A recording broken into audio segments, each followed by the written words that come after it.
사람이 죽으면 어떻게 될까요? 세상은 정말 종말이 올까요? 이에 대해서 칸트라는 철학자는 한마디로 모른다 그랬습니다. 모른다. 왜 모르느냐? 눈에 안 보이니까 모른다. 그래서 눈에 안 보이는 것은 안 믿는다고 해서 불가지론이라고 말하고, 그렇게 생각하는 사람을 불가지론자라고 합니다. 여러분, 정말 눈에 안 보이면 없는 것일까요? 아이들하고, 아주 어린 꼬마들하고 놀 때 어떻게 합니까? 나 없다 그래. 눈 가리고 나 없다. 눈만 가리면 없나요? 세상에는 눈에 안 보여도 존재하는 것들이 얼마든지 있습니다. 불모의 땅이든지 기름진 땅이든지 흙 1g에는 어느 책에 보니까 100만 종의 세균이 산다고 합니다. 눈에 안 보이니까 정말 감사하죠. 1g이라 그러면 한 큰 숟가락도 안 되는 그 흙에 세균이 100만 종 산다는 사실이 놀랍지 않습니까? 그런데 그런 세균이 눈에 보이지 않아요. 하지만 우리 앞에 실제로 존재하고 있습니다. 그것들이 때로는 인간의 삶에 유익을 주기도 하지만 신종 코로나 바이러스처럼 인간의 삶을 파멸시키는 것들도 있습니다. 신종 코로나 바이러스 사태를 겪으면서 우리는 각종 세균과 바이러스와 같이 눈에 보이지 않는 그들의 세계와 우리 사람들이 아주 밀접하게 유기적으로 연결되어져 있다는 사실을 깨달아야 되죠. 아하, 눈에 보이진 않지만 그 바이러스 혹은 세균, 병균들과 우리가 연결되어서 큰 영향을 우리에게 주고 있다라는 것을 우리가 이제 압니다. 이것을 우리가 인정하고 깨닫는다면 우리 인간이 눈에 보이지 않는 초월의 세계와도 불가사의하게, 즉 이해할 수는 없지만 연결되어져 있다는 사실도 우리가 인정하고 깊이 성찰을 해야 합니다. 금주에 고유의 명절인 추석이 있죠. 조상신에게 절하는 일들이 많이 일어나는 주간입니다. 특히 이럴 때 홀로 믿으시는 분들이 믿음과 지혜로 잘 감당할 수 있기를 바라고, 또 이런 분들을 위해서 우리가 한 주간 많이 기도해 드려야 합니다. 사람들은 조상신을 섬기고 때로는 귀신이 나올까 봐 겁난다고 말합니다. 그래서 이런저런 명목으로서 제사를 드립니다. 이것이 뭘 의미할까요? 우리가 살고 있는 이 세상이 전부 다가 아니라는 것을, 이 세상 외에 또 다른 세상이 있다는 것을 희미하게나마 믿는다는 것을 입증하는 것이 아닐까요? 확실하게 모르니까 어렴풋이 잘 알지 못하는 것이지만 그래도 믿는 겁니다. 그런데 성경은 아주 확실하게 이 세상의 종말과 다음 세상에 대해서 말씀합니다. 다음 세상은 분명히 있고 세상의 종말은 분명히 있다라고 말씀합니다. 하지만 하나님께서 성경을 통해서 아무리 세상의 종말에 대해서, 그리고 예수님의 재림에 대해서, 다음 세상에 대해서 말씀해 주셔도 믿음이 없이는 정확하게 알 수가 없습니다. 마치 특별한 도구가 없이는 그 우글거리는 병균이나 바이러스를 정확하게 볼 수 없는 것과도 같습니다. 하나님께서 알려주신 그 죽음 이후의 세상이나 세상의 종말은 믿음이라는 도구를 통해서만 정확하게 우리가 알 수가 있습니다. 본문 1절의 말씀해 보시면 바울은 데살로니가 교회 교인들에게 세상의 종말이 있다라고 말씀하면서 두 가지 사실을 강조합니다. 형제들아, 우리가 너희에게 구한다, 요청한다 그랬습니다. 뭘 요청하느냐 하면은 주 예수 그리스도의 강림, 즉 재림, 그리고 그 앞에 있을 모임, 즉 예수님 앞에 있을 모임이 있으니까 이것을 믿기를 요청한다, 그렇게 말씀합니다. 마태복음 24장에 보면 예수님께서도 말씀하시기를 그들이 인자가, 즉 예수님이 구름을 타고 능력과 영광으로 오는 것을 보리라, 즉 예수님의 재림에 관해서 말씀을 하셨고, 그들이 그의 택하신 자들을 하늘 이 끝에서 저 끝까지 사방에서 모으리라, 예수님 앞에 모인다라고 말씀하셨습니다. 우표를 수집하는 분들도 계시고요, 돌을 수집하는 분도 계시고, 또 옛날 돈을 수집하는 분도 보니까 어디에 보니까 그 아이들 그 테이프, 어린이들의 그 노래 테이프를 모집하시는 분들도 계시더라고요. 이런 저런 것들을 수집하는 사람들이 있는데, 그들은 수집할 때 하나의 특징이 뭡니까? 사방에 여기저기를 수소문해서 다 수집을 합니다. 어디에 내가 수집하는 것이 있다 그러면 거기까지 멀다 하지 않고 쫓아갑니다. 예수님께서 재림하실 때에 성도들을 다 수집합니다. 하늘 이 끝에서 저 끝까지 사방에서 수집합니다. 그 가운데 우리가 있어야죠. 그 결과 예수님께서 재림하실 때는 성도는 다 예수님 앞에 모이게 됩니다. 이것이 1절 하반절에서 말씀하는 모임이라는 단어의 본래 의미입니다. 수집한다는 거예요. 누가? 예수님께서. 데살로니가전서 4장에 의하면 예수님 안에서 죽은 자들을 먼저 예수님께서 다 앞에 모으시고, 그 다음에는 예수님 재림하실 때에 살아있는 사람 성도들 또 있겠잖아요. 그들도 그 다음에 예수님 앞에 예수님이 다 이제 모집하십니다. 왜 예수님 앞으로 모으실까요? 예수님을 믿는 사람들을 구원하여 항상 그들과 함께 하시기 위해서입니다. 그래서 데살로니가전서 4장 17절 하반절에 보면 그리하여 우리가 항상 주와 함께 있으리라고 했습니다. 그러나 반면에 10절에서 12절의 말씀에 의하면 진리를 따르기를 거부하고 믿지 아니하고 불의를 좋아하는 사람들은 하나님의 심판을 받고 구원을 받지 못한다 그랬습니다. 이들은 예수님께서 수집하는 그 대상에서 제외되는 사람들입니다.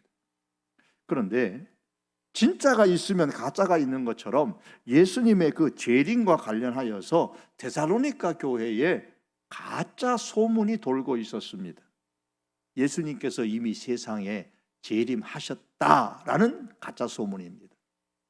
2절에 보시면 이런 가짜 소문이 돌게 된 경로는 세 가지입니다. 하나는 영으로, 즉 가짜 예언을 하는 사람이 있어가지고 그들이 예수님 재림하셨다 그렇게 말합니다.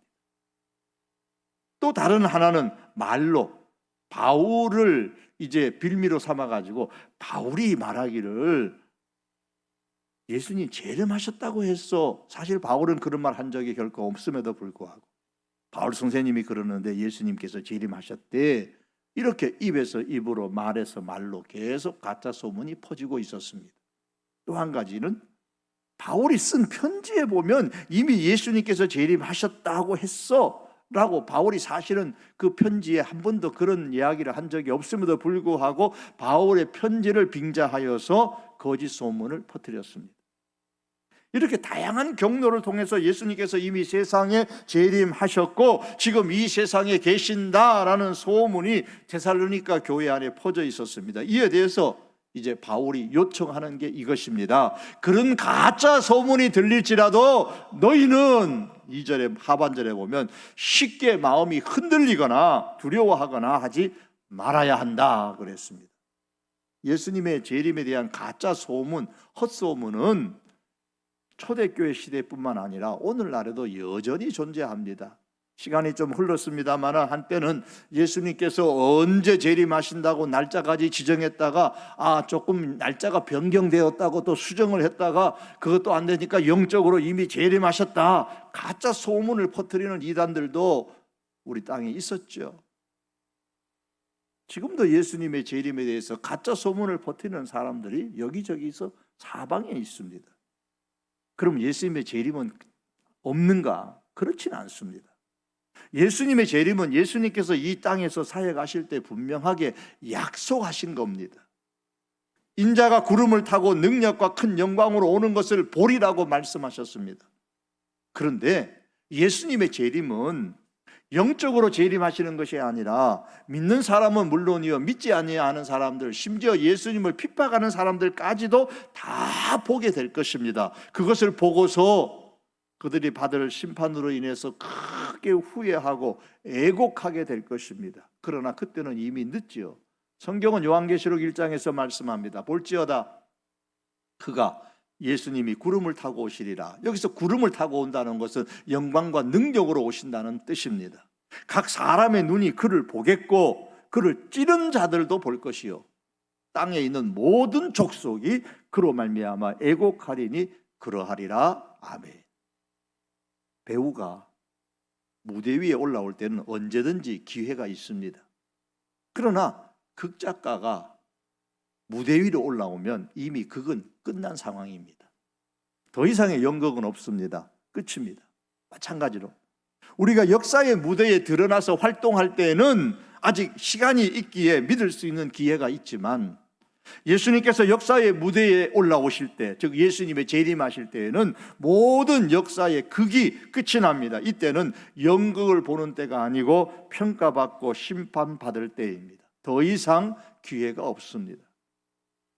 예수님께서 재림하실 때에는 모든 사람이 다 육안으로 볼 수 있도록 재림하시니 예수님이 여기 재림했다 저기 재림했다고 영적으로 이미 재림했다고 주장하는 사람들이 오늘날에도 우리 귀에 들린다면 우리는 가감하게 거기에 미혹되지 말아야 됩니다. 또한 예수님께서 재림하시기 전에는 반드시 어떤 징조가 있습니다. 예수님께서도 그 징조에 대해서 복음서에서 많이 말씀을 하셨지만 오늘 본문의 말씀에 의하면 3절은 이렇게 말씀합니다. 누가 어떻게 하여도 너희가 미혹되지 말라. 먼저 배교하는 일이 있고 첫 번째 배교하는 일이 일어난다 그랬습니다. 그리고 그 다음에 저 불법의 사람 곧 멸망의 아들이 나타나기 전에는 그날이 이르지 아니하리니 예수님의 재림의 날을 이르지 아니한다 그랬습니다. 멸망의 아들 불법의 사람입니다. 자, 예수님께서 재림하시기 전에 배교하는 일이 일어나는데 세상 사람들 가운데서 배교하는 일이 일어날까요? 그들은 이미 안 믿는 사람이니까 그들을 향해서 배교라는 단어를 쓸 필요가 없습니다. 그러면 배교하는 일은 어디서 일어날까요? 교회 안에서 일어나는 거예요. 마치 데마가 세상을 사랑하여서 세상으로 떠났던 것처럼 교회 안에서 배교하는 일이, 믿음을 저버리고 떠나는 사람들이 있습니다. 얼마나 많은 사람들이 배교할지는 모르지만 아주 대량으로 교회 안에 있는 사람들 가운데 함께 예배를 드리는 사람들 중에서 진짜로 믿지 아니하고 겉으로만 슬렁슬렁 다니는 분들은 배교하는 일들이 그들 가운데서 일어나게 될 것입니다. 누가 그렇게 만듭니까? 불법의 사람이, 즉 멸망의 아들이 나타나서 그렇게 만듭니다. 악한 자가 나타나서 그렇게 만듭니다. 그가 누구냐 하면 4절에 보시면 자칭 하나님이라고 부르는 자입니다. 그리고 4절에 계속해서 성전에 앉아 자기를 하나님이라고 내세우는 그런 자가 나타나서 교회 안에서 교회를 휘젓습니다. 마치 데살로니가 교회처럼 가짜 예언을 통해서 그리고 이런저런 거짓으로 거기에 한 걸음 더 나아가서 9절과 10절에 보시면 악한 자의 나타남은 사단의 활동에 따라 사단의 힘을 빌려서 모든 능력과 표적과 거짓 기사와 기적과 불의의 모든 속임으로 멸망하는 자들에게 있으리니, 즉 자칭 하나님이라고 자처하는 사람들이 사단의 힘을 빌려가지고 어떤 능력을 행합니다. 표적을 행합니다. 기적을 행합니다. 속임수를 행합니다. 그걸 보고 와 놀랍니다. 저게 진짜구나. 그래서 그리로 모이는 사람들, 배교하는 일들이 대량으로 일어나게 될 것이라고 말씀합니다. 언제요? 예수님께서 재림하시기 전에 이런 현상이 나타난다고 했습니다. 그러므로 우리가 이 말씀을 보면서 꼭 기억해야 될 것이 있습니다. 신앙생활을 하실 때는 자꾸 눈에 보이는 것에 초점을 맞추지 않도록 하셔야 됩니다. 자꾸 눈에 보이는 것만 찾게 되면 잘못될 수 있습니다. 3절 말씀에서 누가 어떻게 하여도 너희가 미혹되지 말라 그랬습니다. 누가 어떻게 하여도, 어떤 사람이 능력을 행해도, 어떤 사람이 기적을 행해도, 어떤 사람이 어떤 놀라운 일을 행하여도 그 능력과 그 기적과 그 표적과 그 놀라운 일이 예수님으로부터 벗어나는 것이라면, 말씀에서 벗어나는 것이라면 관심을 갖지 말고 쫓아가지 마시기를 바랍니다. 왜 자꾸 눈에 보이는 능력이나 기적에 초점을 맞추고 쫓아가려고 할까요? 진리에 대한 확신이 부족하기 때문입니다. 성경은 쉽게 마음이 흔들리고 불안해하고 미혹되는 데살로니가 교회 교인들을 향해서 이렇게 5절에서 말씀합니다. 내가 너희와 함께 있을 때에 이 일을 너희에게 말한 것을 기억하지 못하느냐? 기억하지 못하느냐? 왜 잊어버렸느냐? 그 말입니다. 다시 말하면 내가 이미 예수님의 재림에 대하여 상세하게 너희에게 가르쳐 주었음에도 불구하고 왜 이 재림에 관한 진리를 믿지 못하느냐? 그 말입니다. 왜 진리에 대해서 확신하지 못하느냐? 그 뜻입니다. 그렇기 때문에 가짜 소문이 퍼지니까 예수님 재림하셨다, 영적으로 재림하셨다, 아니 어디에 재림하셨다고 하니까 능력을 행하고 표적을 행하고 기적을 행하니 동요하고 두려워하고 미혹되는 겁니다. 그러므로 사랑하는 성도 여러분, 겉으로 드러난 현상에 너무 매료되어져서 속아 넘어가지 마십시다. 그 대신에 그렇게 되지 않도록 하기 위해서 말씀을 더 깊이 배워서 우리는 진리에 확고하게 서 있기를 바랍니다. 교회에서 말씀을 배울 기회가 주어졌을 때는 내 영혼을 살리는 일이다, 내 생명을 살리는 일이다라고 생각하고 그 기회를 놓치지 마시기를 바랍니다. 사랑하는 성도 여러분, 불법의 사람, 오늘 성경이 말하는 멸망의 아들, 자칭 신이라고 부르는, 그래서 하나님을 대적하는 자, 다 같은 의미입니다. 이런 자가 아무리 세상에 나타나서 날뛰어도 그들은 모두 한 철의 메뚜기에 불과합니다. 메뚜기가 아무리 날뛰어도 한 철이잖아요. 그들 역시 그렇습니다. 그들은 모두 하나님의 통제와 하나님의 관리 하에 있을 뿐입니다. 오늘 본문의 6절과 7절의 말씀입니다. 너희는 지금 그로 하여금 그의 때에 나타나게 하려 하여 막는 것이 있을 것을 아나니 불법의 비밀이 이미 활동하였으나, 이 불법의 비밀, 악한 자가 활동하는 비밀이 이미 시작을 했다는 거예요. 그러나 왕성하게 아직은 안 됐습니다. 왜 왕성하게 안 일어나느냐? 지금은 그것을 막는 자가 있다 그랬어요. 그 중에서 옮겨질 때까지 하리라. 6절의 말씀에 막는 것이 있다고 했고 7절에서는 지금은 그것을 막는 자가 있다 그랬습니다. 이 말씀을 요한계시록 17장 17절에 가면 이렇게 말씀합니다. 하나님이 계획하신 모든 일이 다 이루어질 때까지 그들, 이 짐승, 거짓 선지자, 오늘 본문이 말씀하는 이 멸망의 아들, 자칭 이 하나님이라고 하는 자, 자칭 예수님이라고 하는 자, 그들이 세력을 떨치면서 활동한다는 겁니다. 하나님께서 세상의 역사를 통제하시는데 사단의 세력까지도, 그 활동의 시기까지도 통제하신다는 말씀입니다. 그러므로 사단과 사단의 수하인 짐승, 거짓 선지자, 데살로니가 이 후서의 말씀대로 하면 자칭 하나님이라고 하면서 미혹하고 하나님을 대적하는 자들, 표적과 어떤 기적과 능력을 일으키는 자들도 결국에는 누구의 손에 있느냐? 하나님의 손에 있다는 말씀입니다. 한 철의 메뚜기와 같습니다. 그렇다면 이 사단의 세력들만 그렇겠습니까? 사단의 세력들만 하나님의 손 안에 있겠습니까? 그렇지 않죠. 우리 교회도, 우리의 가정도, 우리 사업도, 우리 내 인생도, 우리의 자녀도 모두 다 어디에 있느냐? 하나님의 손 안에 있다고 다윗은 그렇게 고백을 했습니다. 사랑하는 성도 여러분, 하나님께서는 지금 이 땅에 활동하고 있는 그 사단과 사단의 세력들이 제 아무리 능력과 표적과 기사를 행한다 할지라도 모두 다 하나님의 통제 아래 있다는 사실을 우리가 확실하게 믿고, 그런 가짜 소문이 우리 주변에서 들린다 할지라도 두려워하지 말고 그 소문에 미혹되지 않기를 바랍니다. 이들을 통제하시는 하나님은 때가 되면 이들을 다 멸하실 것입니다. 8절의 말씀이죠.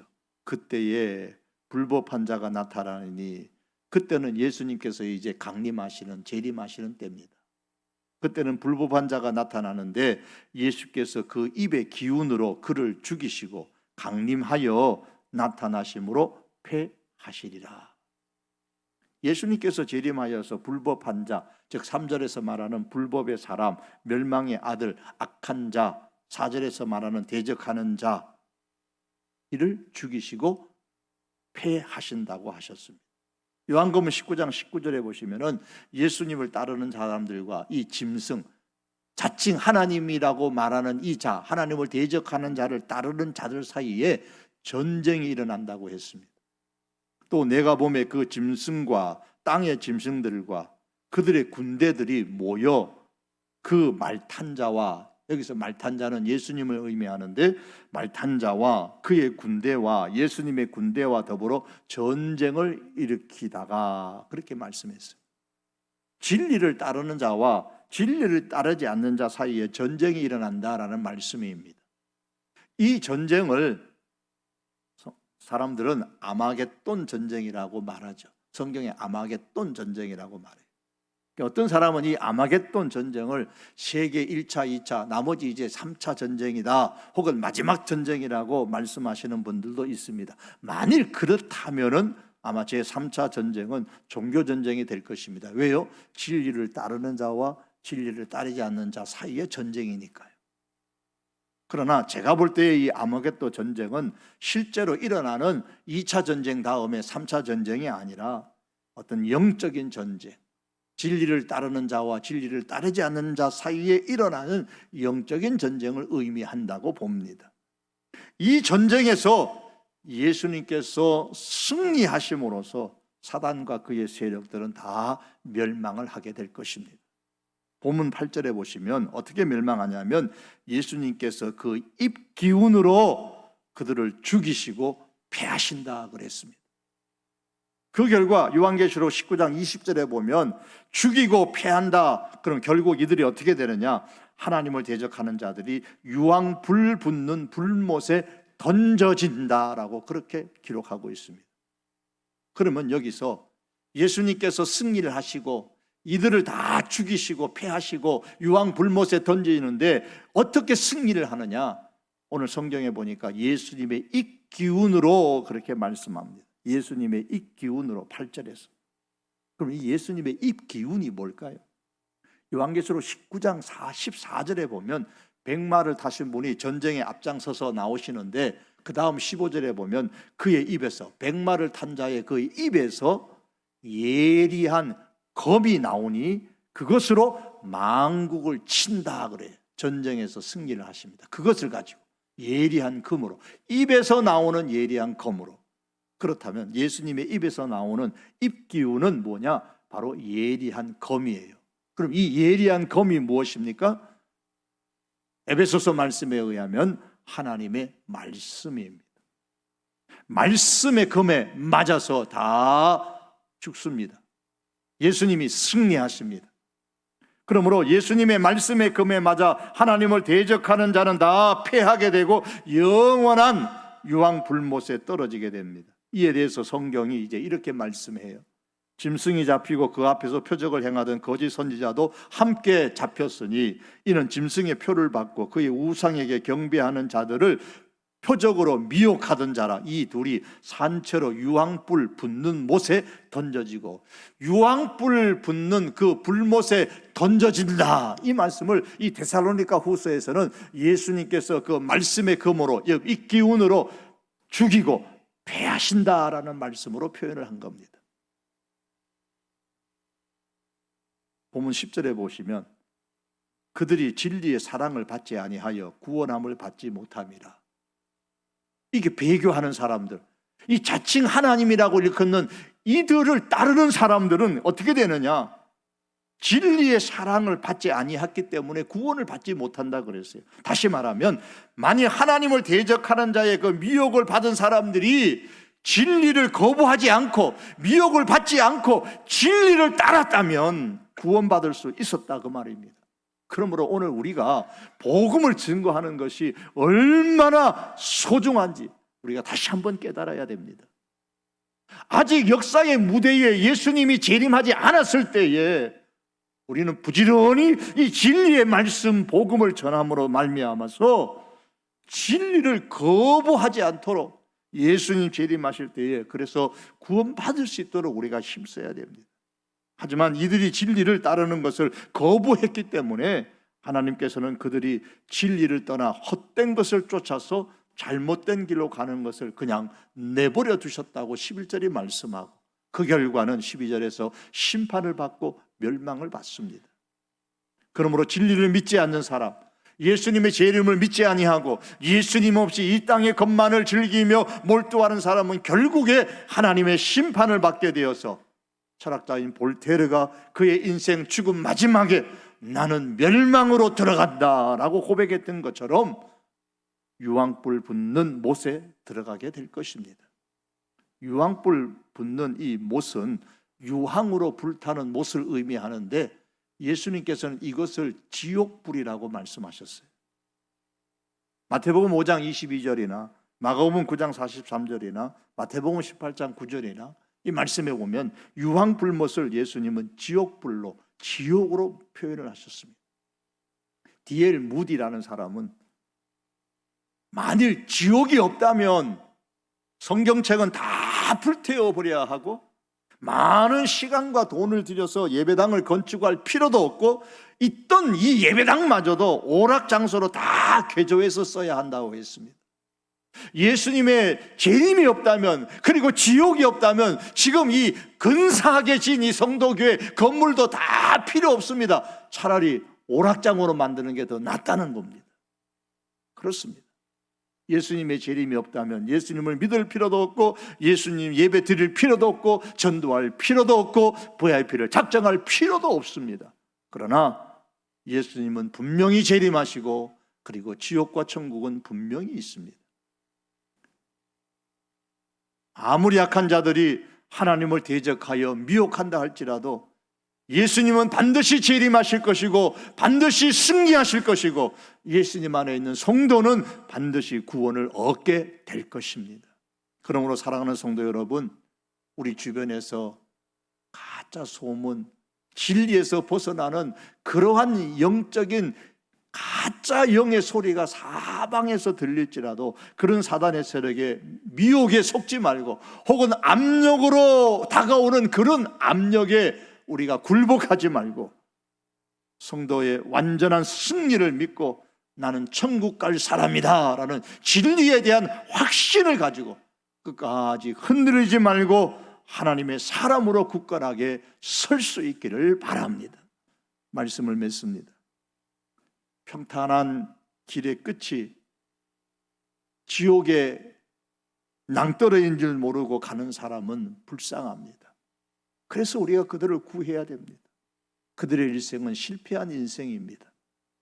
아무리 힘든 길을 가더라도 끝에 평안한 천국집이 있는 사람은 승리자요 행복한 사람입니다. 예수님은 약속대로 반드시 다시 오실 것이고, 예수님께서 오실 때에 예수님 재림하시기 전에 먼저 죽었던 사람들이 다시 살아나 예수님 앞에 모일 것이고, 예수님 재림하실 때에 살아있는 성도들도 변화되어져서 예수님 앞에 모일 것이고, 이들이 다 구원을 받게 되어 영원히 예수님과 함께 거할 것입니다.